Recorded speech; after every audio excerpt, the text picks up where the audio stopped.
3 दिवसापूर्वी जे प्रकरण झालं ते सगळ्या महाराष्ट्रालाच माहिती आहे. आता आपल्याला त्या प्रकरणाबद्दल बोलायचं नाही, परंतु हॉटेल भाग्यश्रीचे मालक नागेश साहेब आपल्यासोबत आहेत आणि जो प्रसंग घडला तो चुकीचा आहे. पोलिसांनी 3-4 दिवसानंतर कंप्लेंट पण लिहून घेतली, त्यांचा गुन्हा पण दाखल केला आहे. 4 दिवसापूर्वी जे प्रकरण झालं होतं त्या प्रकरणामध्ये अनेक प्रश्न उपस्थित केले गेले. त्यातला पहिला प्रश्न, आता हे प्रश्न फक्त यांच्या फॉलोअर्सचे संपूर्ण महाराष्ट्राचे आहेत. पहिला प्रश्न आहे की नेटवरती जे तुम्हाला कमेंट्स करतात लोक, त्या कमेंट्स करतात तुमचे समर्थक पण असतील आणि काही विरोधक पण असतील, पण प्रत्येक प्रश्नाला तुम्ही उत्तर द्यावं अशी माझी इच्छा आहे, अपेक्षा आहे. तर पहिला प्रश्न असा आहे की त्यांचं म्हणणं आहे की हॉटेलमध्ये तुम्ही 3 बाउन्सर ठेवलेले आहेत, जे तुमच्याकडं 2 आहेत. तर त्यांचं म्हणणं असं आहे की 2 बाउन्सर असताना देखील हॉटेलमधून तुमचं अपहरण झालं. मग ते तुमचं अपहरण झालं त्यावेळेस त्या बाउन्सरच्या लक्षात आलं नाही का की तुमचं अपहरण होतं, किंवा तुम्ही हॉटेलमधला जो जागा आहे प्रेमायसेस ते सोडून पार्किंगमध्ये गेलात? बोलत थांबला होता. ते आमचे दत्ताभाऊ दोस्त होते, त्यांच्या पोराचं लग्न होतं. मग मी बोलत थांबलो होतो, ते बी बोलत थांबले. म्हणलं थांबा, नुसता फोटो द्यायचा, त्याला काय. मीच म्हणलं त्यांना की जरा थांबा, मी फोटो देतो. आता बाउन्सर थोडे आम्हाला माहिती आहे की आता सगळेजण आपल्या चाहतेच आहेत ना. बरोबर आहे, सगळे आपले विश्वासाने येतात. थोडी मला माहिती आहे विश्वासघात होणार आहे. मग मी त्यांना म्हणलं थांबा, फोटो देतो, नुसतं फोटो द्यायचं काम आहे. ते असं करायचं जाऊस तर हातात पकडून जाम पकडून लगेच काचवरी करून नेले ना मला. आता दुसरा प्रश्न आहे आपला. दुसरा प्रश्न असा आहे की मालकांनी सांगितलं होतं की ज्यावेळेस त्यांचं अपहरण झालं, गाडीमध्ये त्यांना हाताला असे करून घेऊन गेले, त्यावेळेस गाडीची स्पीड ही 140 किलोमीटरची होती आणि वडगाव पुलाचं अंतर, म्हणजे ज्या पुलावर त्यांना फेकून दिलं त्या पुलाचं अंतर हे 5 किलोमीटरचं आहे असं तुम्ही सांगितलं होतं. मग काही लोकांनी त्याचं गुगल मॅपवरती डिस्टन्स काढलं, ते फक्त 2600 मीटरचं आले, म्हणजे 2.5 किलोमीटरचं आले. आणि त्याच प्रश्नाला अनुसरून अजून एक प्रश्न आहे की जर 140च्या स्पीडने, किंवा आपण समजू की 120-140च्या स्पीडने तुम्हाला गाडीतून फेकला असेल, तर तुम्हाला गंभीर दुखापत डोक्याला लागायला पाहिजे होतं, किंवा खरचटायला पाहिजे होतं, कुठेतरी टाके पडायला पाहिजे होते, किंवा मग हे त्यांचा प्रश्न आहे. तर आता मला सांगा, अख्ख्या हाताच्या पायाच्या नसा ब्लॉक झाल्यात. बरोबर आहे, पूर्ण ती फेकल्यामुळेच झाल्यात ना. बरोबर. थोडी आदर सोडल्यावर काहीच झालं नसतं, मग हात वाकडे झाले नसते ना. आज इथलं हाड निघाले आज, हे बघू शकता. इकडला आहे का? बरोबर आहे ना. इकडला आहे ना? हो आहे. इथली नस पूर्ण हे झालेली आहे, चॉकअप. उचलून बघा ती, का पेंट काढून जाऊ? नाही. ते फोटो कुठे गेला आता तुम्ही दाखवलेला? फोटो भाऊ, फोटो आण रे बाळा.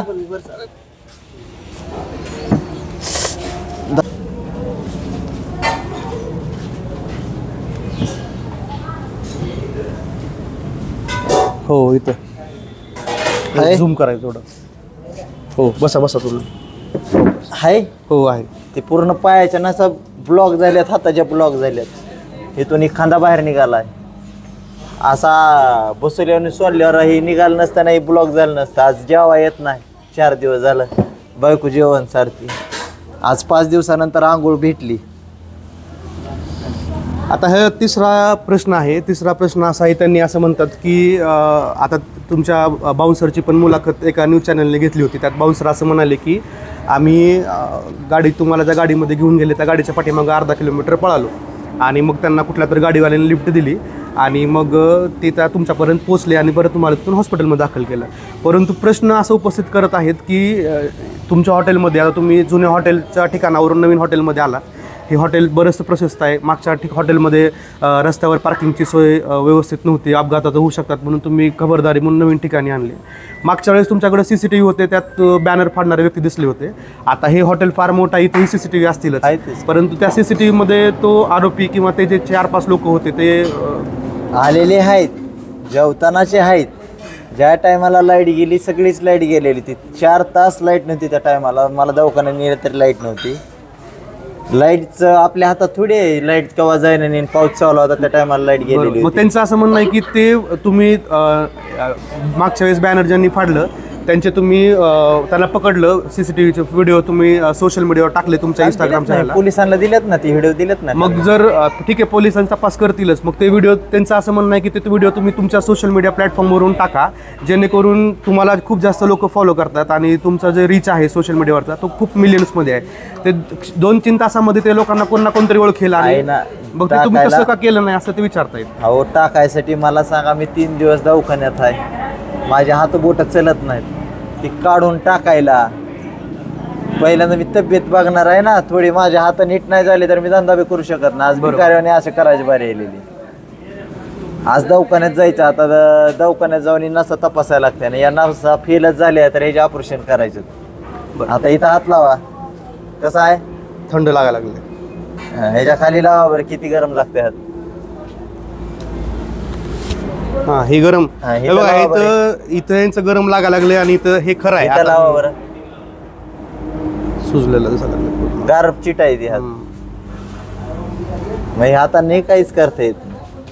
हे हात जे आहेत इकडून गरम आहे, तिकडं गार पडायला लागले. आलं.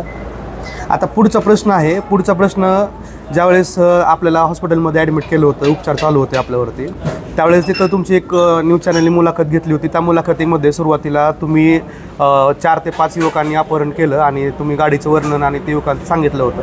परंतु दुसऱ्या किंवा तिसऱ्या दिवशी तुम्ही ज्यावेळेस न्यूज चॅनलला बाईट दिली, मुलाखत दिली, त्या मुलाखतीमध्ये तुम्ही डोक्याला घोडा म्हणजे एक पिस्तूल लावल्याचं, बरोबर आहे. पण ते तुम्ही पहिल्या मुलाखतीमध्ये कुठंच सांगितलं नव्हतं. मला नेल्या मी किती घाबरलेलो होतो. मी असं बेडवर टाकूस तर न्यूज आली आणि त्या टायमाला कोणत्याच माणसाला काय कळत नाही. हा एक त्यांचा प्रश्न होता. असं आता त्या प्रश्नाला अनुसरून असं आहे की सुरुवातीला म्हणजे तुमचे अनेक काही व्हिडिओ तुमच्या फॅन्सनी सोशल मीडियावर टाकलेले आहेत. त्या व्हिडिओमध्ये असं आहे की सुरुवातीला तुम्ही चालत जाताय आणि नंतर तुम्हाला तुमचे बाउन्सर असं गोदमध्ये म्हणजे काकाला घेऊन दावलंय तुम्हाला. मी ती नस परशाला उमदून झाली, परशाला आखडून गेले अख्ख्यानं असं दावलंय तुम्हाला. पाय समोर आहे माझा, काय ती माझ्यावर लोक खोटापणा नाही काय. अख्ख्या नसा दावल्यात मी तुम्हाला. किती जाम झालेत, किती गोळ्या झाल्यात, एका जागेवर पूर्ण पायाच्या नसा गोळ्या झाल्यात. आता तुम्ही बघतो मी चालता मी लंगडतोय. बघा एवढं तर आता मी माझ्या अनुभवातून तुम्हाला एवढं तर सांगू शकतो की जे सोशल मीडियावरचे लोक असतात ते दोन वेगवेगळ्या गटाचे असतात. एक जण समर्थन करतो आणि एक जण ट्रोल करतो. हे प्रत्येकासोबत घडतं, प्रत्येक व्यक्तीसोबत घडत असतं की कोणतरी त्याचा समर्थक असतो आणि कोणतरी ट्रोलर असतो. आता तुमच्या समर्थकांचं तुमच्या बाजूने मत आहे ते व्यवस्थित चालू आहे, म्हणजे की हॉटेल भाग्यश्रीचे मालक मराठी आहेत, उद्योजक ते पुढे गेले पाहिजे, त्यांना तुमची पोलीस कंप्लेंट घेतली नाही. तर काही लोकांनी असं सांगितलं की वडगाव, आता त्यांना बी जरा हे झालं ना सोशल मीडियामुळे झालं, पण त्यांनी चांगला सपोर्ट दिलाय पोलिसांनी. काल गुन्हा दाखलच केला ना, बोलवून घेऊन दाखल केला, चांगला गुन्हा दाखल केला, लगेच तपास चालू झालेला आहे. पोलिसांची चांगली साथ आहे आपल्याला, असं म्हणता येत नाही त्यांची साथ नाही. पोलीस प्रशासनाची चांगली साथ चालू आहे तपासही चांगला आहे, चालू आहे, त्यांचं सहकार्य झालेलं आहे. होत असते सगळ्यांना थोडी तर मिस्टेक होत असते, त्यामुळे चांगलं त्यांचं बी चांगलं आहे. साहेबांना चांगलं एक आता हा शेवटचा प्रश्न. त्या शेवटच्या प्रश्नामध्ये सगळ्यात मोठा, आता जे महाराष्ट्र लेवलचे जे काही न्यूज चॅनल आहेत त्यांनी धाराशिवच्या बाबत एक प्रश्न उपस्थित केला आहे. कारण धाराशिवचं नाव हे तसं बघायला गेलं, धाराशिवचं नाव बाहेर जर राज्यामध्ये कुठं घेतलं तर कोणी ओळखत नाही, परंतु हॉटेल भाग्यश्री म्हणल्यानंतर संपूर्ण महाराष्ट्रामध्ये ओळखायला लागले. पण त्यांनी त्याच मुद्द्याला धरून एक प्रश्न उपस्थित केला आहे की हा पब्लिसिटी स्टंट आहे का? म्हणजे तुम्हाला बंदुकीचं लायसन मिळवायचं आहे, संरक्षण पाहिजे म्हणून तुम्ही हा स्टंट करताय का? पोलीस संरक्षण, आता तुम्ही काल एका ठिकाणी मुलाखतीत म्हणलात की पोलीस संरक्षण पाहिजे. पोलीस संरक्षण पाहिजे म्हणलं. मला सांगा, त्याच्या आधी 10 दिवस अगोदर मला कॉल आलता धमकीचा. बरोबर आहे. त्याची बी मी ही फाडलेले, ती बी मी सोडून दिलं, ते रेकॉर्डिंग देऊन सोडून दिलेली. त्याच्यानंतर 10 दिवसात ती झालेला आहे. स्टंट करायला मला सांगा, आपले हातपाय घालूस तर कोण टर्न करायला लागलं? चांगलं बसलेलं घरी जाऊन. आज तुमच्या समोर आहे की हाताचं काय परिस्थिती आहेत, पायाची परिस्थिती आहेत, हाड बाहेर आलंय. या इथं छाती बघा हात लावून, ही फुगलेली आहे माझी इथं, इकली बघा हाय. बरोबर आहे. सगळं अंग तोडून घेऊन मरायचं, कोण मरायला पुलावरनं खाली पडत होतो तर जीव गेला असतो. बरोबर. नशीब चांगलं आहे की देवानं सेवा केलेली आहे. मी थोड्या पैशात लोकांचं मन चांगली जिंकलेली आहेत. कोणा ना कोणाचा आशीर्वाद आहे, कुठल्या गरीबाला चारलेला आहे. आम्ही काय गरीबाला एखाद्या चारलेला मी त्याचे व्हिडिओ टाकलेले नाहीत आजपर्यंत. बरोबर. कोणाला वह्या पुस्तकं मी दिलेली त्याचे कोणाचेच व्हिडिओ टाकलेले नाहीत लोकांनी. एखादी सेवा केलेली आहे, देवाची कृपा आहे, त्याच्यामुळे मला काहीच झालेलं नाही. मी आतमध्ये पडलो आणि ज्या टायमाला पडलो होतं त्या टायमाला आमची जावा होती, त्यांना विचारा की मी कुठल्या हालती तिथून त्यांना बी कळत होतं. बरं, आता एकदम शेवटच्या टप्प्यामध्ये येऊया आपण. आता आपलेच धाराशिवचे काही लोक आहेत, त्यांचं असं म्हणणं आहे, म्हणजे सोशल मीडियावरती तुम्ही तुमच्या इंस्टाग्रामच्या पेजला कमेंटमध्ये वाचू शकताय. नाही, मला वाचता येत नाही तर मी काय वाचणार. बरं, तर त्यांचं असं म्हणणं आहे की तुम्ही जर हा पब्लिसिटी स्टंट केला असेल आणि खोटं काहीतरी आरोप करून घेतले असतील आणि तर मग धाराशिवचं नाव बदनाम होईल. मग ह्या गोष्टीला तुम्ही, कारण एक तुम्हीच आहात धाराशिवमध्ये की अशा क्षेत्रामध्ये, हॉटेल क्षेत्रामध्ये तुम्ही धाराशिवचं नाव अत्यंत शिखराला पोहोचवलंय. धाराशिवचं नाव ह्याच्यापेक्षा लांब जाणार आहे. आत्ताशी का अमेरिकेमध्ये गेलेला, मला अमेरिकेहून फोन आला, त्याच्या पलीकडे घालवणार आहे मी. धाराशिवच्या नावाला डाग लागून देत नाही. सत्य ते सत्यच आहे. मी काल बी म्हणलंय ना, आज बी म्हणतो की धाराशिवच्या नावाला कलंक कवाच लागून देणार आहे. जी घटना घडलेली ती सत्यच आहे.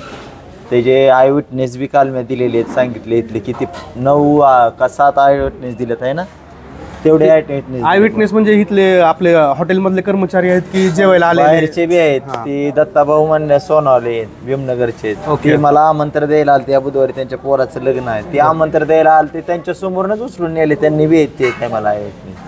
असं नाही की दुसरे नाहीत म्हणून, भरपूर आहेत, त्याचं काय नाही. आमचा ड्रायव्हर माझ्यापाशी वेटर आहे, माझा ड्रायव्हर बी करतो आणि वेटर बी. त्यानं तर 2 मला उचलून नेलेले ना, पोलिसाला फोन बी लावलेला आमच्यापाशी, रेकॉर्डिंग आहे त्याची. त्याचं काय नाही. सगळे हे आहे की ते डुप्लिकेट काय नाही. डुप्लिकेट कशाचं, कोण म्हणते गनसाठी पाहिजे, मला लिहिता वाचता येत नाही. का माझ्यापाशी का करोड परतीची ही आहे का, मी काय मोठा आहे का, मी बिल्डर मला बंदूक पाहिजे, काय जरूरत आहे. कोणाला माहिती ते कशा पाय काय होतं म्हणून माहिती आहे का आपल्याला. आज आपण 6 वाजता उठलो की इथंच असतो, इथून उठले की इथंच. वेळ कुणाला कुठे जाईल. बरोबर. हाय वेळ तुम्ही मला कुठं फिरताना बघितलंय धाराशिवमध्ये, केव्हा बघितलंय का मला? नाही. का कुठं गेलोय, कुठं बसलोय बघितलंय मी? हॉटेल ते हॉटेलच, बाकी कुठंच जात. बरं, आता हे श्रावण महिना सुरू झालाय, आता तुम्हाला लागलेला आहे, मारहाण झालेली आहे, असं विचारायचं की श्रावण महिना सुरू झालाय, मग आता पुढे काय तुम्ही आता? 1 महिना तर श्रावणमध्ये पूर्ण नॉनव्हेज बंद राहणार आहे. पण आमचे चाहते भरपूर येतात आणि चाहतेसाठी मी व्हेज थाळी अशी चालू करणार आहे. त्यांची तब्येत खुश झाली पाहिजे. म्हणजे आपलं हॉटेल बंद नसणार आहे, आपलं हॉटेल चालू असणार आहे श्रावण महिन्यामध्ये, फक्त डवारा नाही आणि आपण व्हेज ठेवणार आहे. स्पेशल भाग्यश्री धाराशिव थाळी चालू करणार आहे मी व्हेज. आता आपण बंद करतोय, त्याच्या आधी फक्त एक तुमचे जे चाहते, आता हा व्हिडिओ खूप लाख लोक बघणार आहेत आणि त्याच्यानंतर तुम्हाला मी आणून दाखवेल की एवढ्या लोकांनी बघितला म्हणून. तर तुम्ही त्यांना काय संदेश द्याल, किंवा आता तुमचं तब्येत ठीक आहे आणि तुम्ही म्हणजे एक काय तुम्हाला सांगायचं? आता 4 तब्येत ठीक आहे, 12 ही आहे. अगर तुमच्या कृपेनं नसा ठीक झाल्या तर चांगली गोष्ट आहे माझी, सगळ्याच्या आशीर्वादानं. कारण की नसा बाद झाल्या तर यशच संपाला म्हणायचा हाताचा, तर ती होऊनही त्याच्या आशीर्वाद द्यावा एवढीच कृपा आहे म्हणण्याची. ठीक आहे, धन्यवाद.